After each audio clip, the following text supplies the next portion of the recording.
Good day, dears my people. Today it is about preparing for a hypnosis session. I will give you an overview on how you can prepare for your sessions so that you don't have to waste your first sessions with explanations on what hypnosis actually is, and to avoid misunderstandings on the patient side so that you don't get into an argument afterwards. Many people don't know what to expect. Being well prepared also has the benefit of not falling victim to false assumptions or cliches. After all, also expectations have great influence on your success. The opinion that a hypnotist makes his patients their slave and makes them behave like a chicken or frog is very popular, but that is not what it is all about. It is helpful to know what roles the hypnotist and the patient play in the session.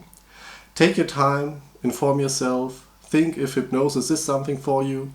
If you got worries, feel free to ask your hypnotherapist or look for answers on the web or in books. Hypnosis should be carried out with the due amount of designation. Only if you take it seriously, your subconsciousness can be influenced the right way. Here are some general things you need to know. Hypnosis is not a passive technique for the patient, as some might think, or that it is some fancy magic method for fun to turn people into animals or zombies. The patients need to actively take part as they need to explore their own subconscious. The hypnotist is not a solution to the problem. He more helps to navigate through your mind only you as the patient can experience. Hypnosis takes more than one session. The sessions do not only consist of hypnosis, much conscious conversation between patient and hypnotist is also involved. You should be fresh and relaxed when attending your session, so your brain has enough energy to digest the impressions and suggestions. Of course, a stress disorder could be the reason you choose hypnosis. Then it is okay to be a bit tired, but then you should be willing to relax during the session and to put your other thoughts aside. You should not drink caffeinated beverages like my beloved tea in the hours prior to the session. Depending on how used you are to caffeine, a cup of mild tea should not be an issue, but downing an energy 20 minutes prior won't get you far. Also, other drugs should not be interfering with your mind. Keep in mind, too much sugar has a negative impact as it also makes your body and mind agitated. To get prepared, drink enough water and don't appear hungry or in food coma. In general, being hungry or thirsty will turn down your vital functions to save energy. Working with your brain takes lots of energy. Eat something light, drink some water, and you should be ready to go.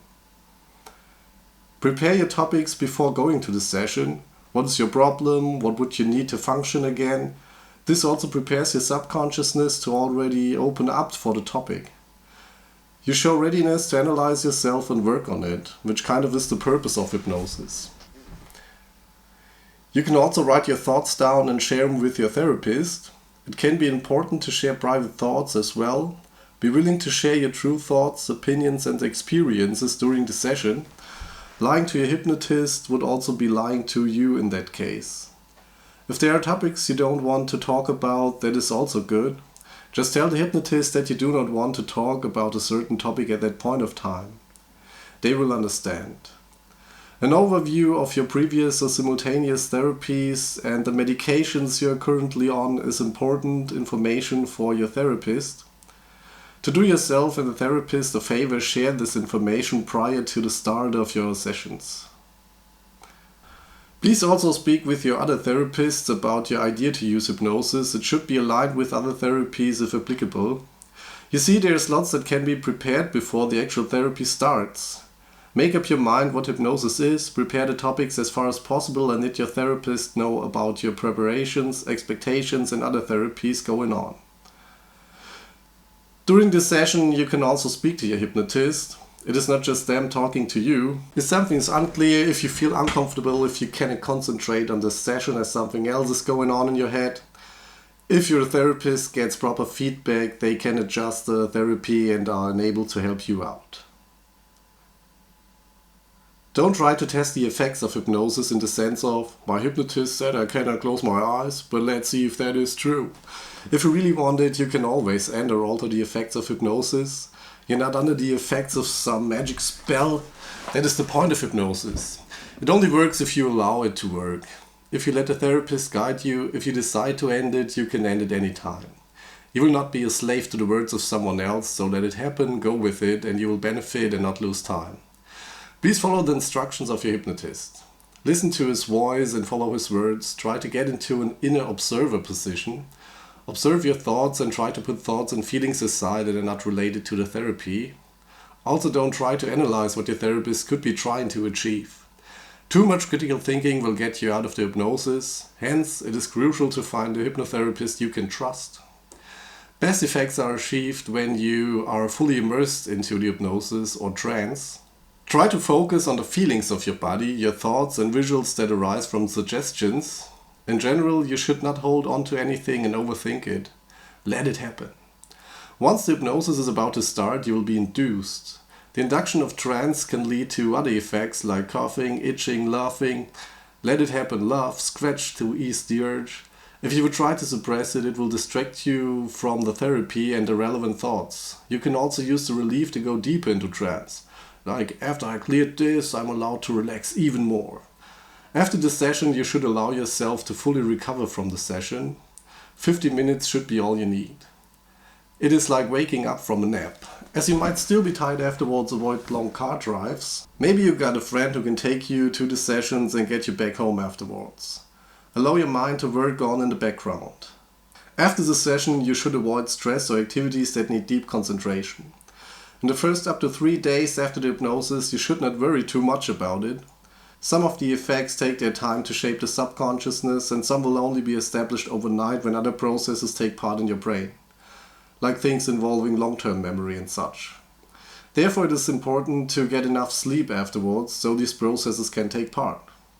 Hypnosis is a very intuitive and personal method. Therefore, you should not bias your own experiences by looking into the topic from other perspectives. Like, don't do research on the topic or in cases similar to yours. Don't talk to other people about it. You should allow the changes about 3 days to settle. Afterwards, of course, you can talk about anything. Having someone to talk about those topics is always helpful. You can also talk to your therapist. After the session and some cooling period, you can look out for changes. Did something change in the way you're thinking about a topic? How do you feel related to the topics? Changes might be very subtle. Therefore, a therapy diary can be helpful. Write down what is going on in your mind every day or after acute situations. This helps clean the picture for you and to see if there is any progress once you go through entries from some time ago. Also, your therapy can profit from it. Discuss your entries with your hypnotist. Also, avoid drugs after the session, medicines that you don't rely on like alcohol and other psychotropic substances. Ask your general physician or other therapists about the medication while you're telling them that you plan on doing hypnosis. Drink enough water and eat nutritious food so your body has all the building blocks and the energy it needs to make the change happen. This is just a general summary on what could be important for your hypnosis. Feel free to discuss these points beforehand with your hypnotist. It's also possible that a therapist gives you homeworks or things you can do in acute situations. If you experience anything that worries you after the hypnosis, please talk to your hypnotist. Also talk to them if you do not feel as if anything changed. If some time has passed and you think the hypnosis or the suggestions should be deepened or repeated to get you back on track, align with your therapist. That's it for today, my friends. I hope you're well prepared for your hypnosis sessions and have a nice day.